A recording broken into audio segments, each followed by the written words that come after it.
Sir मेरा नाम जो है कपिल वैरागी है। मैं मुंबई से ताल्लुक़ रखता हूँ। ये मेरी जो है तीसरी विज़िट है पाकिस्तान में। मैं 2017 में आया था, 2018 में आया था और अभी अब की बार आया हूँ 2021 में। अच्छा, तो आप यहाँ पर आए, कहाँ कर आपने गए अपनी तारीख अपनी जो मस्ती जगह है कहाँ पर गए हैं, और इसके अलावा से आप किस जगह पर मौजूद हैं, थोड़ी सी इसकी तारीख अपने और आपके मज़हब में इसकी क्या अहमियत है, इसको बता दें। सर हम जो है यहाँ पे ये कटसरा यात्रा के लिए आए थे। कटसरा जो है हमारे शिव जी जो है उनसे ताल्लुक़ रखता है। ये जो हमारी बहुत मुक़द्दस जगह है, बहुत ही पवित्र स्थल है हमारा, जहाँ पे एक चश्मा बना हुआ है और उस चश्मे जो है उस पानी में अगर हम नहाते हैं, उसमें अगर स्नान करते हैं तो बहुत ही पवित्र हम खुद को कहलाते हैं। तो हम वहाँ पे जो है हमारी सारी मज़हबी रसूमात करके आए हैं। अभी कल ही आए हम कटासरात से, और अभी हम जो इस वक्त है यहाँ पे ये लौ की समाधि है। लौ जो है हमारे श्री राम जो है पूर्ण पुरुषोत्तम भगवान है। इनके दो सुपुत्र थे। जो बड़े सुपुत्र थे उनका नाम था लौ, और दूसरे जो है उनका वो सुपुत्र का नाम था कुश। तो यहाँ पे जो पीछे मेरे बिल्कुल मेरे साथ में पीछे जो है लौ की समाधि है। लाहौर जो है लौ के नाम से ही आबाद है, और कसूर जो है पाकिस्तान में आपका जो शहर है वो कुश के नाम से आबाद है। वहाँ पे कुश की समाधि है। तो ये जगह जो है हमारे लिए बहुत ही मुक़द्दस जगह है, बहुत ही अहमियत है इस जगह का, क्योंकि हमारे लिए ये बेसिकली पिलग्रिमेज की जगह है।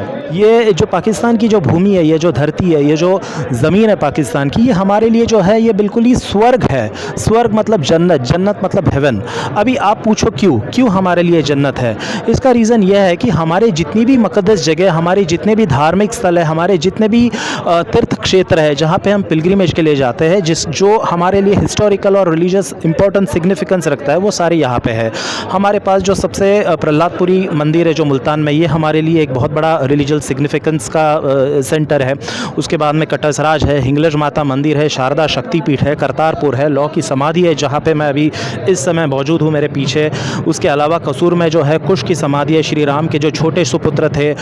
करतारपुर है, पंजा साहब है, ननकाना साहब है। तो ये सारे जो हमारी जितनी भी रिलीजियस सिग्निफिकेंस की जो जगह है, ठीक है, ये सारी पाकिस्तान में है और इसकी बहुत ज़्यादा अहमियत है। ये सारी जो हमारे जो तीर्थ क्षेत्र है इसकी, इसीलिए जो है पाकिस्तान हमारे लिए एक जन्नत है, एक बहुत बड़ा स्वर्ग है। हमारे भगवान राम श्री लव की समाधि है। उनके जो पुत्र थे लव, ये उनकी समाधि है। और अच्छा लग रहा है जैसे बड़ा भाई छोटे भाई के घर में मिलने के लिए आया। तो कहाँ गई हैं आप, अपनी जो मजहबी आपकी जगह थी, कहाँ कर आपने विजिट अब तक कर लिया हुआ? हमने कटाक्षराज गए, शिव के मंदिर देखा, वहाँ पे हनुमान जी का, और उस हरि सिंह नलवा जी की हवेली, फोर्ट जो है, गुफाएं देखी, और अब यहाँ आए हैं इस फोर्ट में। इसके वाले से, इसकी अहमियत के वाले से बताएं, आपके मज़हब में इसकी कितनी अहमियत है, क्या कुछ जानकारी आप हमें देंगे? श्री रामचंद्र जी की अहमियत तो सबको ही पता है। श्री राम के बिना किसी का काम नहीं चलता, और उन्हीं के जो पुत्र थे लव और कुश, उनके नाम पे जो है ये लाहौर बसा है, और ये उनकी समाधि है। और इसके पास ही कुश के नाम से दूसरा नगर बसा था, और जिसको आज भी केवल हम हिंदू नहीं, पाकिस्तान की आवाम भी उसी तरह से मानती है जिस तरह से हम हिंदू मानते हैं, और उसी तरह की इज्जत अफजाई करती है। कैसे लगे पाकिस्तान के इंतजामात, आपको कैसे लगे? बहुत बढ़िया लगे। नो, कोई गिलानी, कोई शिकायत नहीं। भोलेनाथ से अपील करेंगे कि वो हमें बार बार मिलाएं, इसी तरह से मिलाएं जैसे अब घी खिचड़ी हो रहे हैं। खिचड़ी में घी डाल दो, पता ही नहीं लगता, मिक्सअप हो जाते हैं। वही प्यार मोहब्बत आवाम का बना रहे, और आगे ये प्यार मोहब्बत बढ़ता रहे। इंडिया के किस शहर से आपका ताल्लुक है, कहाँ से आप आए? नाम क्या, नाम भी बता दें। मैं रिटायर्ड एसोसिएट प्रोफेसर हूँ कॉलेज से। हिस्ट्री मेरा डिपार्टमेंट है। नाम है डॉक्टर वेद कौर पूनिया, हरियाणा हिसार से आए हुए हम।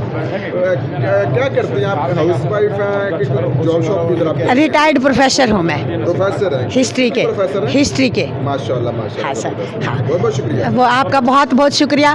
और हम पाकिस्तान की आवाम को यही पैगाम देना चाहेंगे, ये भाईचारा ऐसे ही कामयाब रहेगा और बनता रहेगा, बढ़ता रहेगा। ओम नमः शिवाय।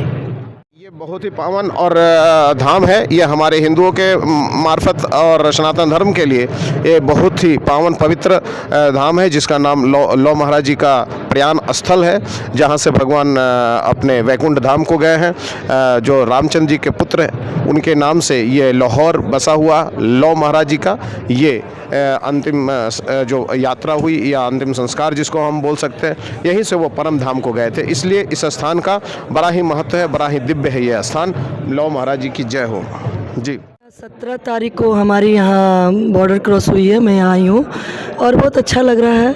अलग मुल्क में आई हूँ, अलग शहर देश में आई हूँ, तो कुछ तो अंतर रहेगा ही। पहली दफ़ा आई हैं किससे पहले भी? नहीं, मैं पहली बार आई हूँ। जब पहली बार आई हैं। मेरा नाम विजय बाबू कन्नौजिया है। मैं भारत के बरेली शहर से हूँ, उत्तर प्रदेश का।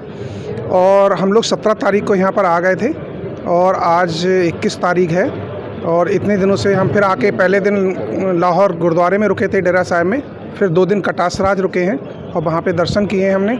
वहाँ पे जैसे हमारे भाई ने बताया था, थोड़ी सरोवर में थोड़ी सी घास फूस थी, उसमें घुसते हुए थोड़ा डर लग रहा था कोई कीड़ा उड़ा ना हो जो काट ले नहाते वक्त। और थोड़ी सी सीढ़ियाँ थोड़ी नहीं थी उतरने की, लेडीज़ों को थोड़ी सी दिक्कत हो रही थी, तो उसमें थोड़ा सुधार हो जाए। और मेरा मेन पॉइंट जो है बताने का, इस इंटरव्यू को देने का, वो ये है कि हम अपने शहर में जहाँ से भी आते हैं, मैं बरेली से अमृतसर आता हूँ, मेरे 2 से ढाई हज़ार रुपये ट्रेन के खर्च होते हैं और फिर इधर आके हम बिल्कुल फ्री हो जाते हैं। हमारा खाना फ्री, रहना फ्री, पानी फ्री, हर चीज़ हमें यहाँ फ्री मिलती है पाकिस्तान में। केवल ट्रांसपोर्ट का हमसे व्यय जाता है। तो हम पाकिस्तान गवर्नमेंट से ये रिक्वेस्ट करते हैं कि वो हमारा ट्रांसपोर्ट भी फ्री करें, जिससे हम सीना ठोक के इंडिया में जाके कह सकें कि इंडिया की यात्राओं में तो हमें पैसा खर्च करने पड़ते हैं, मगर पाकिस्तान में हमें एक चवन्नी भी खर्च नहीं करनी पड़ती। कटासराज यात्रा पे हमारी पूरी यात्रा वहाँ की गवर्नमेंट फ्री कराती है।